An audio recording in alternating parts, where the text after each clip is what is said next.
This is my official welcome to Learning Together While Apart. I'm sharing 3 high impact practices for student engagement and synchronous courses today.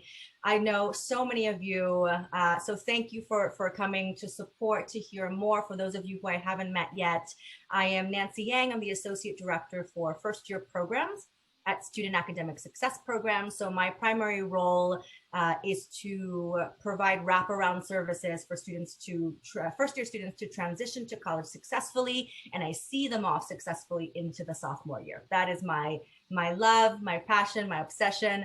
I also coordinate the first-year seminars, which many of you know are general education requirements for first-year students. And I currently teach in the Department of Psychology and have taught in the counseling department in the past. So my job today is to share some of these practices, just engage you all in a conversation so that I can share and you can share and learn from each other. But I've also brought with me a student to help us all sort of understand the perspective from her point of view, from her classmates' point of view. And so I'm going to hand it over to Anissa Montalvo to introduce herself, and you may recognize her as one of the student panelists from the first year showcase if you attended that in December. Anissa? Hello, thank you everyone. I'm Anissa Montalvo and I was part of Professor Yang first year seminar. I am a first year student here at John Jay and part of the computer science and information security major. This is a new experience for me and I'm honored to be here for all of you today. Thank you so much, Anissa. I think, as you all can imagine, Anissa was a little bit nervous for this presentation. She is presenting in front of 30-something faculty for the first time. So if we can all just show her a little bit of love and encouragement in chat, I think we would all appreciate it. This is a really, really big deal. So thank you, Anissa. Thank you. For this conversation today, I'm going to use chat primarily to see what you all are thinking, take a look at your questions. So I hope that you can continue to be generous and comfortable using chat for aha moments, to provide some feedback, to just share your thoughts as they come up. And that way your colleagues can also see and share in those thoughts too. So with that, let's get started. This is what we have planned for today. Like I said, we're going to unpack engagement a little bit more. I'll share these high impact practices. Hopefully you can all experience one of these practices yourself with the time allowing, and then I'll leave some time for questions at the end. First question for you all. And so in chat, take 60 seconds to share, what does virtual engagement look like to you? So if you, as you're teaching online and synchronously, what would it look like for students to be engaged? Or what would you like to see?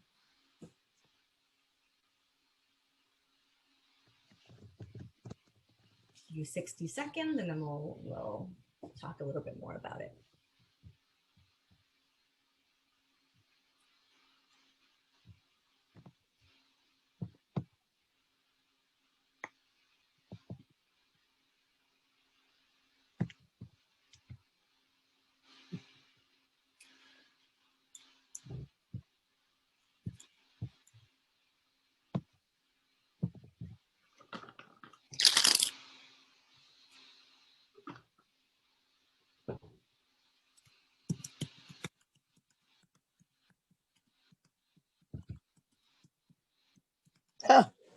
Maybe 30 more seconds.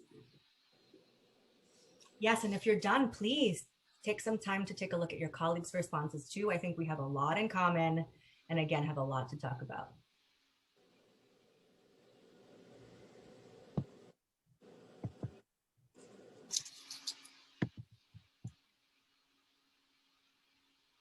Okay, 15 seconds.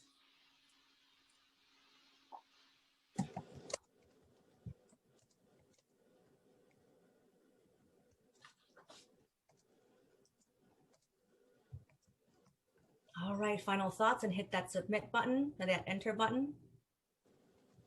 It's so Peter's response was the first to show up, and he said their faces, and I think we all collectively in our own spaces went, yes. We miss their faces so much.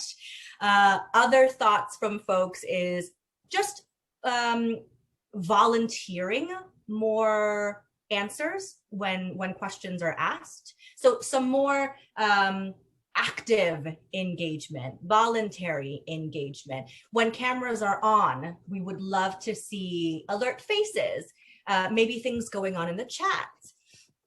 Let's see what else we have here. Yes, lots of requests for participation in whatever way we can get, essentially, right? So if it's not cameras, it is through reactions, it is through chat, it's through polls. Okay. Yes. Yes. Yes. I see more their faces in the responses here. Yes. Oh, this is so great. Yeah. So these are very simple. So folks are asking for very similar things. We want students to do something, right? Because what we don't want to do is just talk to ourselves on screen. And this presentation, I hope can feel, again, more like a demonstration. So when I ask you a question, I may follow up with some prompts to make you feel a little bit more comfortable sharing in chat. And those things you can take with you if you find them helpful. But as I asked you all a question, my expectation was that most folks, if not all folks, would answer in chat. So think about whether there might be barriers to students answering in chat. Think about whether you like the power of chat to see all these responses flooding in and at once. Okay.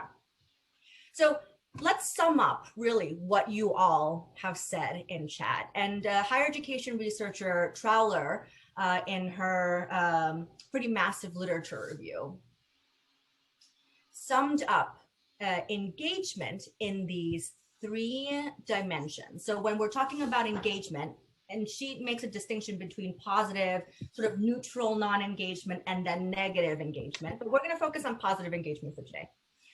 She's saying that in the behavioral dimension, students are first and foremost attending class, and they will then participate with enthusiasm. She talks about the emotional dimension, interest, passion, curiosity, and then the cognitive dimension of just simply meeting or exceeding assignment requirements. So as I was taking a look for this presentation to come up with a definition that could guide our conversation today, over the course of the decade or so of research on student involvement and student engagement, you can imagine there's a lot of variety in what the definitions are. But I think we're going to take Trowler's lead and think about, for this conversation, engagement as the degree to which students are behaviorally, emotionally, and cognitively active and invested. A close second was Hugh and Q's definition of the quality of effort students themselves devote to educationally purposeful activities that contribute directly desired outcomes. But I felt that that was a little bit too general, right? But there is the consensus, though, and what the research shows us is that engagement is important, if not essential, because it is definitely linked to student satisfaction, their persistence, and academic achievement. Okay, so I'm going to give you, just as we're practicing this give and take with chat, I'm going to give you just 10 seconds. Give me some feedback after how we summarize engagement here. Just whatever thoughts come to mind. Don't agonize over it and just hit send, just so we feel like we are here together.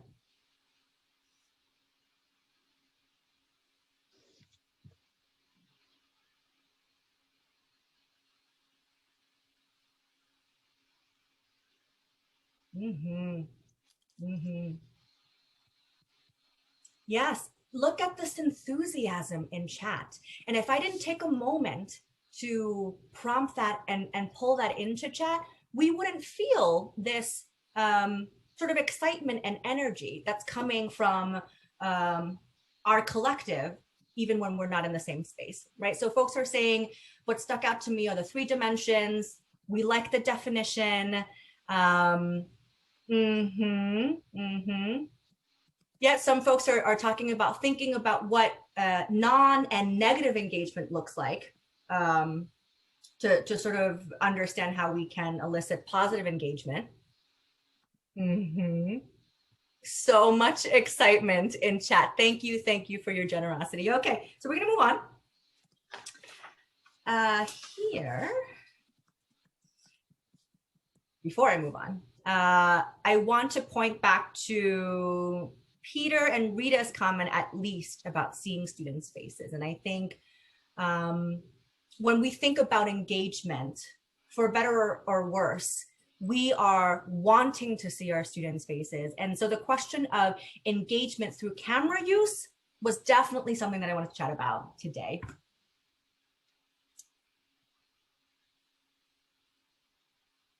So this meme illustrating the difference, the preparation and the energy it takes for you to attend a Zoom meeting or class with audio only versus with the camera on, okay? And just so we are on the same page with camera engagement, faculty and students feel a deeper and longer lasting connection. And what really struck me as I was finishing up my course last semester is, and I told the students this, and I think Anissa would probably remember, that when we go back on campus, because I've never seen many of their faces, we'll probably pass each other in the hallway and I won't know that is, you were a student that was in my course. And I think sharing with students that sentiment that I want to see you because I really care about this being a community. I want us to be connected, could be a way to encourage camera use. We're looking at camera use to give us feedback through facial expressions and body language, of course. So when we're measuring engagement, we're looking to see head nods. We're looking to see if students are paying attention. Are they looking at us? Are they even there? Right? Let's be frank. But my question for you, given that we cannot require camera use, and of course it's always better to cultivate buy-in, that students really want to put on their cameras rather than being forced to. What strategies have you used to encourage students to turn their cameras on that have worked for you, too, I'll add? I'll give you maybe 30 seconds to put that in chat.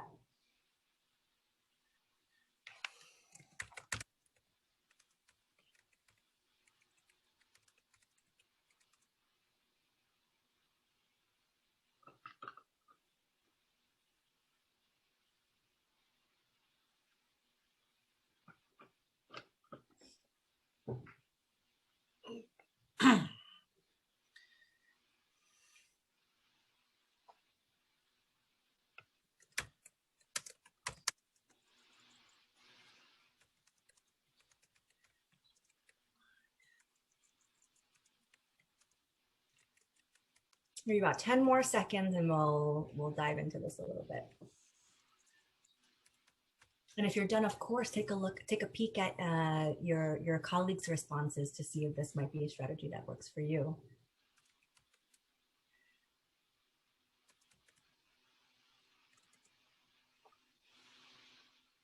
Okay, finish your thought. Go ahead and hit submit. Okay, so folks are saying you start by eliciting feedback. So you might ask a question, you might start class with some chit chat.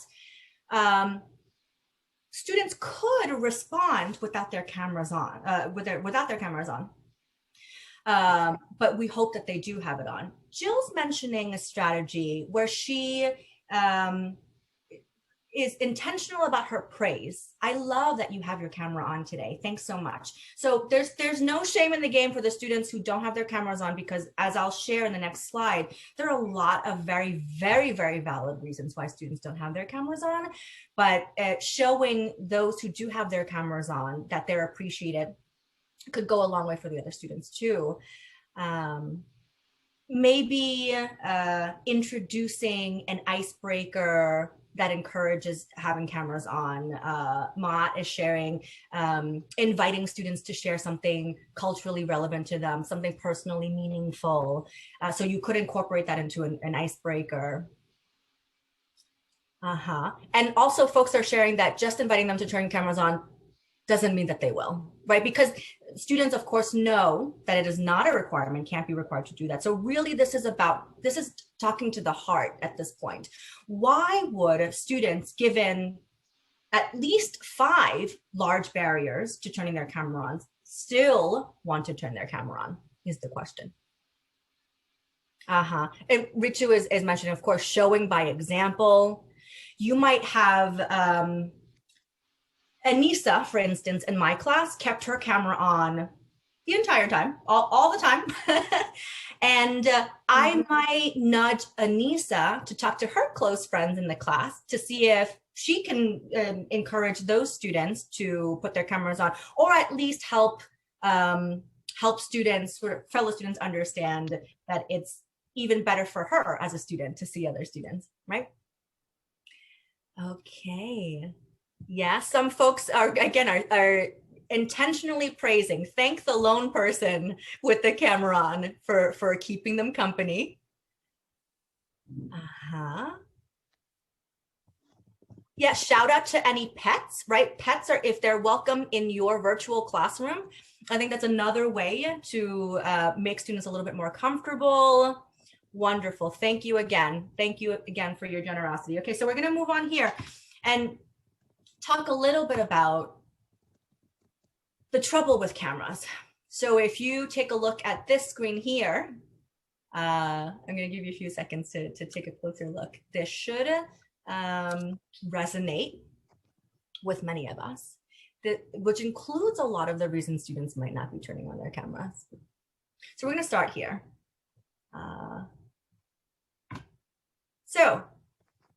In Moses's article, 5 reasons to let students keep their cameras on. I think we can reframe this to say, keep these 5 reasons in mind. And again, I think they're incredibly valid. I'll talk a little bit about, I'll share a little bit and have Anissa sort of elaborate a little bit more from her perspective. So first thing is thinking about our traditional classroom. You probably stood in the front. Students all looked at you. Now we have a situation where students are looking at themselves and at each other. So this is causing increased distraction, anxiety, and self-consciousness. So who's looking at me and who's judging me? And Anissa had some powerful things to share in this area. Anissa? Having your camera on during a class is really an experience, and that's coming from a student who I've had both my camera off at times, but I often have it on. It's when your camera's on, there's always a side thought of it's slightly self-conscious. You want to look the best for your professor. You want to show the best part of yourselves when it comes to having a camera on. While maybe in a classroom, you could look around, you could check your corners, and you could see if someone's looking at you. When you're on a camera, you can't tell when someone hits your little button and sees your face up close. And that's always in the back of at least my, and I'm sure plenty of other students' minds. And there's always an idea of you want to appear pretty. That also takes energy, and it causes a distraction. I admit there's been times in before classes, I'll be like, oh my God, my hair is upside down. And when I should be prepping for class, taking a pencil out, taking a notebook out, being ready for my next period, I go and freshen up instead. Or like make myself look okay so I could have my camera on. And that does distract me at times where it's more relevant to have to prep for class than be ready for to be looked at. And the biggest thing, honestly, is that it is very distracting sometimes to have your own camera on because you want to check yourself, make sure you're all good, all prim and pretty. And and that is a huge distraction in itself. Thank you, Anissa. Yeah, and so thinking about, I definitely didn't roll out of bed to do this presentation, right? There's lots of vanity involved in presenting and teaching and participating on Zoom. So I appreciate Anissa being vulnerable to share that this self-consciousness and sort of fear of judgment, fear of embarrassment from peers then trickles into how much she can actually concentrate on you and your teaching and your lesson. So what you see as, let's say, Anissa looking at the camera could very well be Anissa just looking at herself, trying to make sure that her hair looks the way that it does. And lots of love for Anissa again in the chat. Thank you, thank you. So we're going to move on to our next point here. And you all should feel free, please, to continue sharing thoughts and aha moments or questions and things like that as we move along. So next trouble is, and these are things that we're more familiar with, competing obligations, students who are now the primary caretaker of their sibling during the day because their parents need to work and things like that. So students may not want to show their siblings on camera. They may not want to show others what their living situations and obligations are. But it doesn't necessarily mean that they're not engaged or they're not paying attention or that they don't care. Invasion of privacy, we've talked about this as a college at length, but more recently I've discovered that not at John Jay, but in another institution, some worries about stalking, where a stalker will pin essentially the object of their affection as the main screen and stare at them for the duration of class. There's also concerns of students who are living in households with undocumented family members, right, who would be dangerous to show on camera. So things that I hadn't even thought of when we talked about invasion of privacy, it can very well play a role in why students aren't turning their cameras off. Access to internet and necessary technology. We know that when we have low bandwidth and we're cutting in and out of a particular lesson or presentation, it can be helpful for us to turn our cameras off. Sometimes that comes to play for students. And I'm sure some of you have a thought that virtual backgrounds, don't we love virtual backgrounds? I also love virtual backgrounds. But for those of you who were with me for the first year showcase in December, we had a panel of 5 or 6 students, and more than half of them could not get the virtual background to work, either because they had a machine primarily because they had a machine that could not hold the background, or the virtual background feature thought a green screen wasn't a green screen and things like that, right? So even as we think, oh, well, virtual background should help us with a lot of that, it actually isn't even accessible to so many of our students. Yeah, Nan, thank you for sharing that. Exactly. So, which means that students need to decide whether they're going to put their camera on fully or turn their camera off instead. Finally. Excuse me, Professor, I just wanted to butt in here for a second. Yes, please. I actually have a little short story for this. I come from a household where we all have our own laptops, and we're all very fortunate to do so. But even us, we did not have my sister. She's in high school at the current moment, and she's also doing remote schooling. She didn't even have a camera until last week, which was found to be a big issue. She had to learn without her camera on, and she had teachers who tried to require it, which caused a lot of stress and a lot of distractions in her classes. So that's just a really relevant point when it comes to having limited technology as well. So if you have a student in a household with many members also accessing the Wi-Fi, that becomes a bigger issue. And I wanted to have a very human moment with you all. As Anissa was talking, my entire screen went blank. So I could hear her and then have a moment of sheer panic. And so Welcome to virtual teaching and learning, right? Okay, so the final piece here is just good old Zoom fatigue. So Anissa might have her camera on for some classes, but get really tired later in the day or get tired later in the week and turn her camera off. So I'd like to offer you all some practices that can work with or without cameras.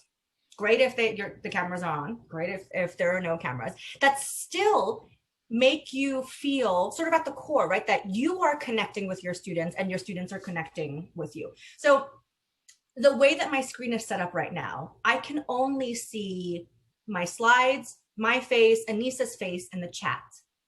But I still feel pretty connected to you all through chat. I sort of have a general sense of who's here. I have a general tally of what concerns that you all are bringing up. So I think even if I saw all of your faces, the chat really helps me continue to be engaged with you and for you to be engaged with me. Yeah. Okay. First of the three high impact practices is what I've been demonstrating this whole time. I can't tell you how much, I can't stress enough how much I love chat. I'm going to miss this feature so much when we go back to traditional teaching. And I'm already thinking about ways that I can incorporate this style of interaction where I get immediate feedback about what you're thinking and what questions you have. And you all get to see the thoughts of each other, right? So here are some ways to use chat. I started out this presentation with an icebreaker just to encourage community and bonding among all of us. You can certainly share screen at the beginning of a synchronous class and ask students to answer questions to get to know them and have them get to know each other, but also related to whatever content you're teaching. And in my class, students just know that this happens at the start of every class. This is just a tradition for us. Yes, Jill, exactly. When we go back to traditional teaching, I might incorporate things like clickers and Kahoot, where we can get immediate feedback for formative assessment. You can use chat for informal and impromptu polling. I like the poll feature for Zoom. I personally teach on Blackboard Collaborate, and I can talk sort of on the side with some of you about that if you want to hear more. I made an intentional decision to choose Blackboard Collaborate because I like some of their features. But the polling still takes some forethought and work if you want to make it a sort of classic poll. But we can do lots of informal and impromptu polling as questions come up. Just have your students answer appropriately in chat. Demonstrating learning. So many of you at the start of this presentation wanted to see engagement as students answering your questions. It's possible that chat is the way to get them to answer. I had thought to include the trouble with unmuting and sharing, but that just probably has a lot to do with social anxiety and, again, being self-conscious. But I've found that even with our shyest students, and you probably have seen the same, even with our shyest students, they don't mind answering in chat. So now you have the answers from all 30 of your students for your question, rather than just getting an answer from one particular student. And I'm seeing some questions about polling in Zoom. I'm planning to send sort of a resource sheet at the end of this presentation. I will definitely include how to create polls in Zoom.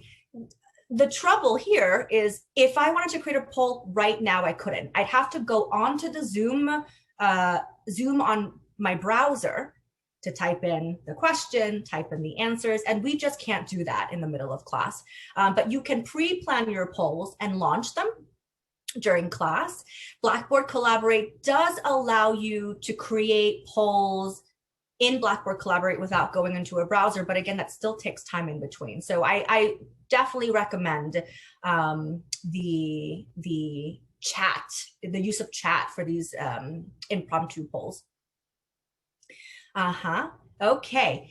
So let's move on to practicing repetition. So we know that repetition helps to strengthen learning. And sometimes I'll just have students type out a statement or a sentence and hit submit just to practice repetition once more. And then you can see the stream of repetitive answers going into chat. So just some variation in using this chat here. Finally, this community building and celebrating and supporting each other. We know that when students feel safe, when they do feel seen and heard and loved and celebrated, they are more likely to be more vulnerable, more likely to share more likely to just engage and answer questions and things of that nature. So I'm going to stop here because Anissa had some really great things to say about this piece here.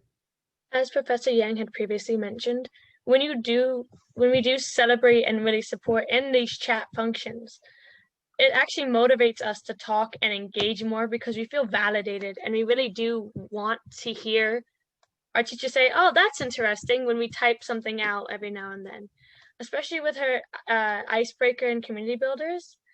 Like in the morning, the first thing that she does for us is she sends us out a message, or has a message for us to reply to.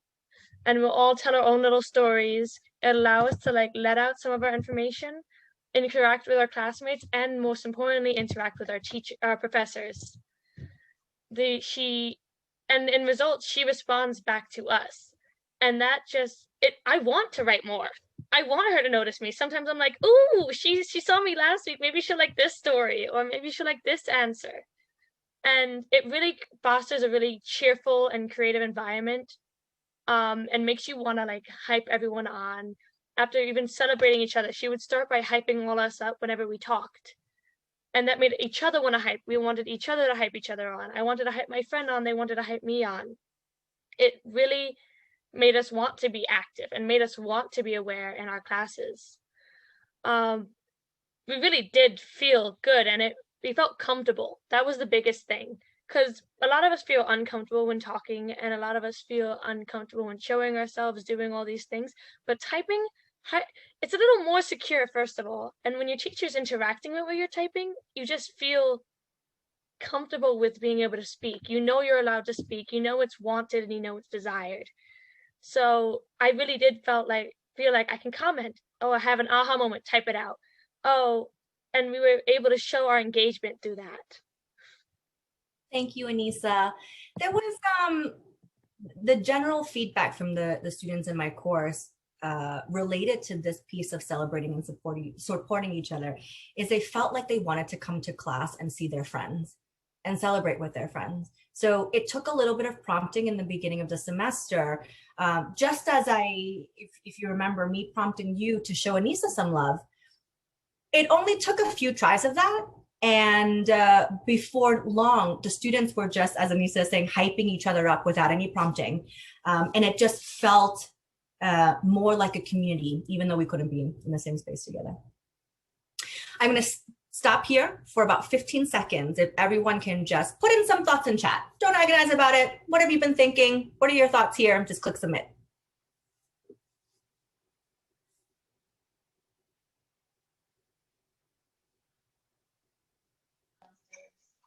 Hey, Nancy, we have 20 minutes remaining.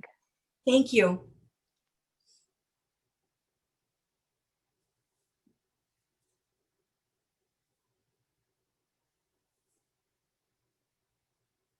Oh, you all are too kind. Thank you for the praise, but also I'm loving hearing that these are some powerful tools that maybe you like and you want to use in your own classes.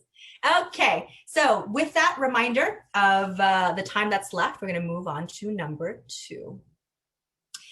Creating co-authored policies. So at the start of each of my semesters, instead of sharing with students that these are my expectations for them, I ask them to share with me what they'd like to recommend as course policies. This does a few things. It empowers students to think about the best policies for their own learning. So particularly at a time when we're pandemic colleging and students are losing their agency, this gives them another sense of power, thinking about how they can impact their own learning and stay accountable. Anissa, did you have something to add to that?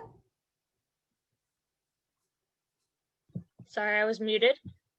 Yes, actually, when I was asked to contribute to the policies and my whole classes, I personally was very shocked at even the idea, because I honestly expected the rules would be put in the syllabus and just be flat out. When we were given that offer, but what she means by policies, at least, if I'm correct, she had us. Go ahead, explain. Take it away. She had us use a Padlet board, actually, and she would ask, what would you do if someone was late so many times? What would that mean for them? Or what would be their punishment? She had us fill in ideas for that for our syllabus. So in regards to that, it gave us really a sense, it gave us a sense of control when we didn't have any at the moment. But what it really did was it allowed us to accommodate the struggles we were having as students during a pandemic lifestyle.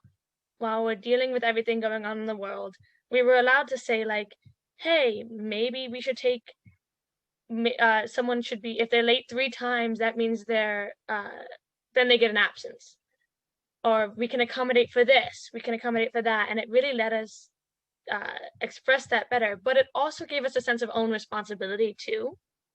If you make your own rules and then break your own rules, I feel like you're a little ashamed of yourself internally. Like, you can't really break your own rules that you try to put in yourself. So it really helped to have a say in what the rules were, and they were reasonable. Like, no one wanted to take advantage of it, as I'm sure Professor Yang will explain further in a minute. Thank you, But, yeah. So yes, I love what Anissa is saying, that what does it look like if we make our own rules and we don't adhere by our own rules? So there's this piece of accountability that's certainly there. And it really creates student buy-in, that I am creating these policies as a community with my classmates. I, as the professor, always have veto power. But there might be some concerns about whether students might take advantage of this exercise and things like that. And I have to tell you, for the most part, students were harsher in what they thought was an appropriate consequence to some rules than even I was comfortable with.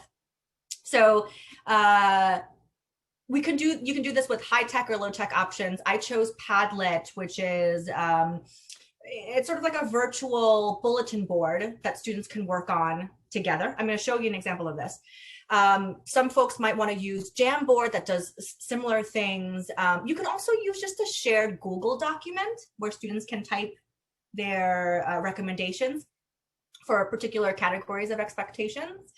But I think helpful to ensure that other students can see each other's responses. So what the way I wouldn't do this is have them individually submit these expectations and you compile them. Ensure that they can see all of these as a community and as a class. So this is what Anissa's class Padlet board for co-authored policies look like.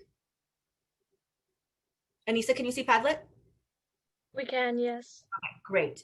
So I created some categories for these expectations that I definitely wanted students to submit the rule and the consequences for this. So I chose the attendance policy, the live class session etiquette, that includes putting cameras on or not, submitting late assignments, being respectful for each other, reaching out for help, and availability of extra credit. You can decide if these categories work for you. You can decide on other categories. But in an assignment, students were asked to share what their recommendation for each of these categories were.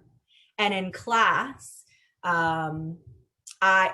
before class, I compiled a summary of what I thought students were asking for. And we reviewed them together in class talked through some concerns, answered some questions, and then we finalized the course expectations by putting them on a syllabus. So you may want to leave room in your syllabus just to say, we will be creating co-authored class policies together. Here you can see this will be updated week 2 to 3. And this was the final version of what students asked for. And I refer back to this document often when students, in the cases that they don't meet expectations, that we came up with this together and we just want to make sure to adhere to that. It also helps for students to remember the expectations a little bit more, I find, because this is a very active way of creating accountability. Stopping here for 15 seconds. Just want to see what's mulling in your brains. Give me 15 seconds, give you 50 seconds and just share a little bit.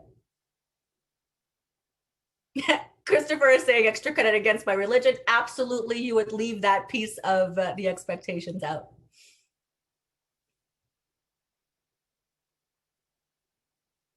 Yes, Nan is asking,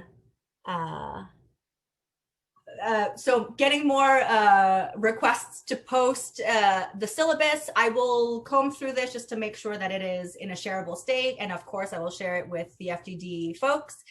And in my resource list, I'll be sure to share some of these resources. But again, it is Padlet and Jamboard were the two options that I think you might be interested in using. They're easy to set up. Students click on a link that you share and they all enter into that board together and then can start working together in real time. I like it because it's ease of setup. Yes, Nan, you can also link, not only can you link Padlet into Blackboard, you can embed it so that it looks really nice on a Blackboard module. Okay, thank you for sharing, folks.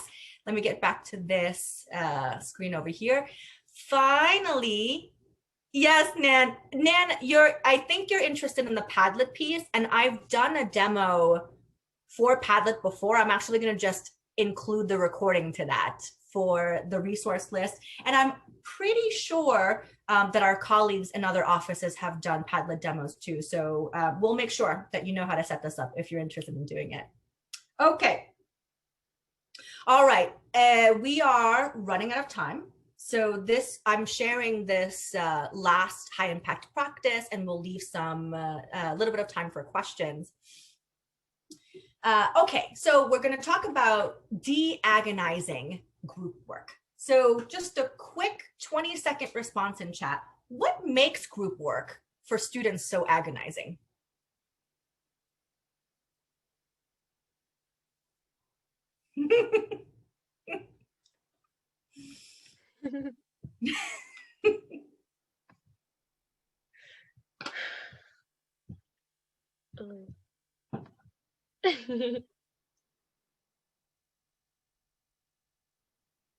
Collective grumbling. This is what collective grumbling feels like. So from students, and absolutely, there are students who don't contribute.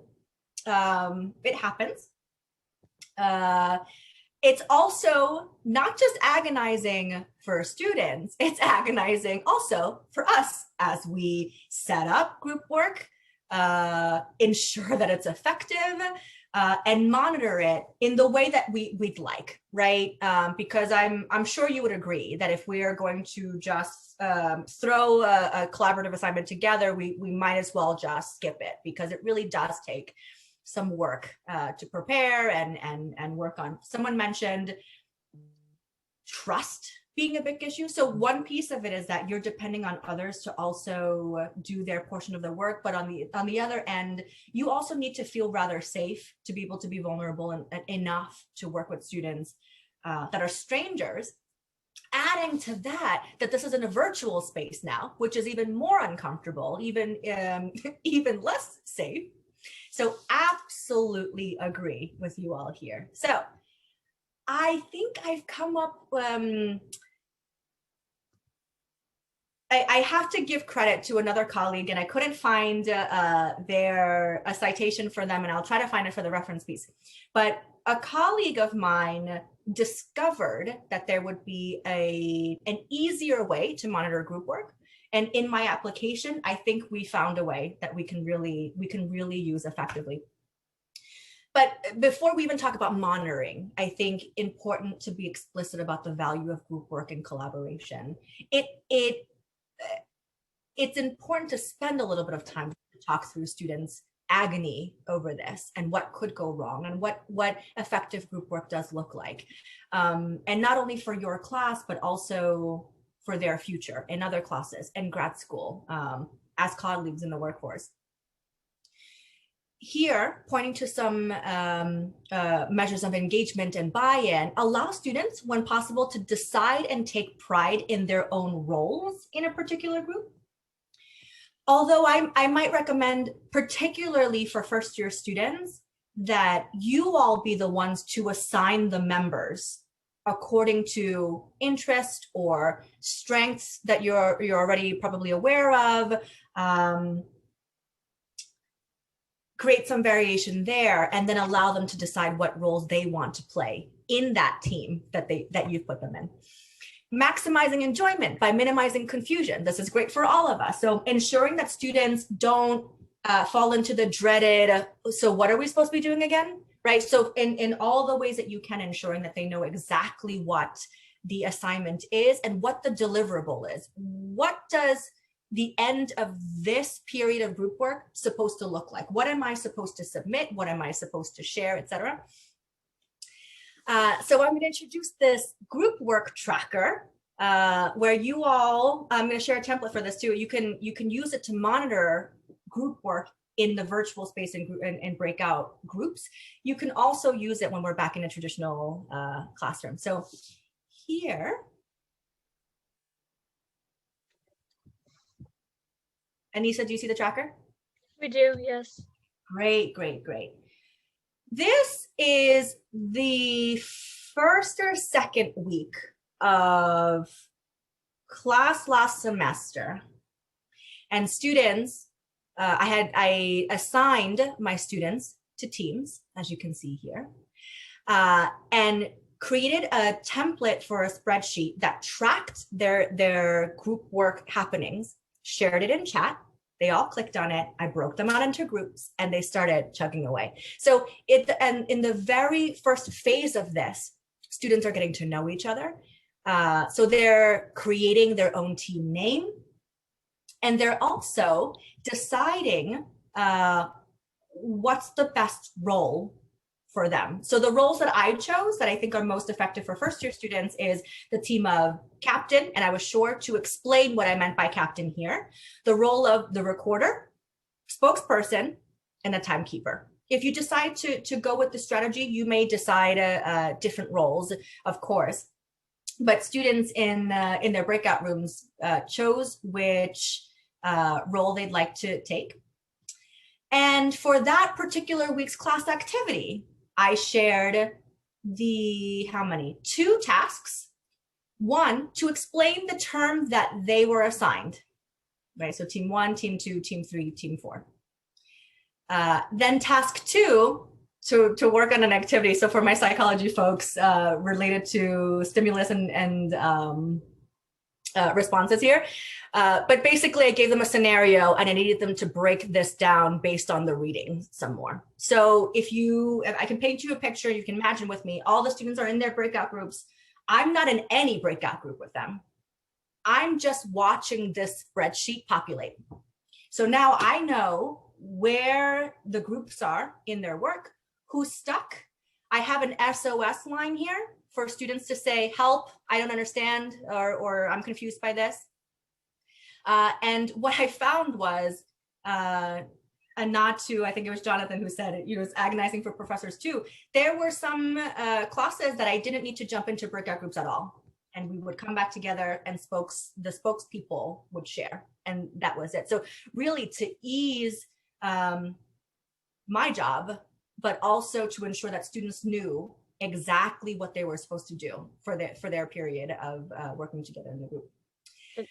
Anissa, we're running low on time, but I do want to make sure that I point to you because you had some really great things that you wanted to share about this. To shorten it up for the sake of time, our group book tracker actually did a lot of things for us, because especially having labels for what we had to do. So there's always that dynamic, the situation where there is the person who may not want to do much and the person who is going to do it all. Giving roles, first of all, giving a name to the team just gave you pride and created a bonding experience to start with. But then getting roles made that there was something that you definitely had to do and you had to have it done. There was something, and no other group member had the other group members didn't feel guilty making sure that you were held accountable now, because it's written on paper. You have this role, you need to follow it. And the extroverts and the introverts and manage, like, there's all different types of people, and you all manage to find a role where you can all work together. And you kind of it sounds a lot harder than it is, but you manage to drift into these roles and fulfill them slowly. And it really just made a great dynamic, because people were able to work together, have a place to be. So if they didn't know what to do, they knew what they had to do. They had a place to be, they had a thing to do, and it was very good for all of us to have. Anissa, of course, she was the captain of her team. I'm sure none of you are surprised. Anissa's so right that students found the role that was appropriate for them and they felt comfortable with, and then really ran with it. And we saw this in all the teams across the board. So I see in chat too that this approach really resonates with you too. If we had time, I would have broken you all up into a breakout room so that you also can experience this for yourselves. But instead, I'm just going to include it in my resource sheet to you. And because we only have 3 minutes left, let me see here. Let's hop over to the questions piece, or if you want to just share feedback. I love seeing what your thought processes are, what you're interested in using, what was the most powerful or impactful for you. So whatever you'd like to share, because we can use chat, please share that now, and we'll sort of summarize and then say goodbye for today. Nancy, I'm going to go ahead and take over the screen sharing and put up the next slides. So everyone has some links available for themselves, because this is the last session for today. I'm also going to put in the chat a little survey. So if you could feel free to go ahead and fill out the survey. A fantastic session, Nancy. Absolutely fantastic. Thank you. Too. Yes, Jonathan asked earlier before he had to leave whether the tasks were broken down over the course of the semester, or do the teams stay the same all semester? So, such a great question. When I do it again, I think I will allow student teams the opportunity to move around just a little bit, or maybe swap their roles a little bit, because they may find more confidence in doing a particular role, or find that they don't like their role. Last semester, when I used it, I did not. So I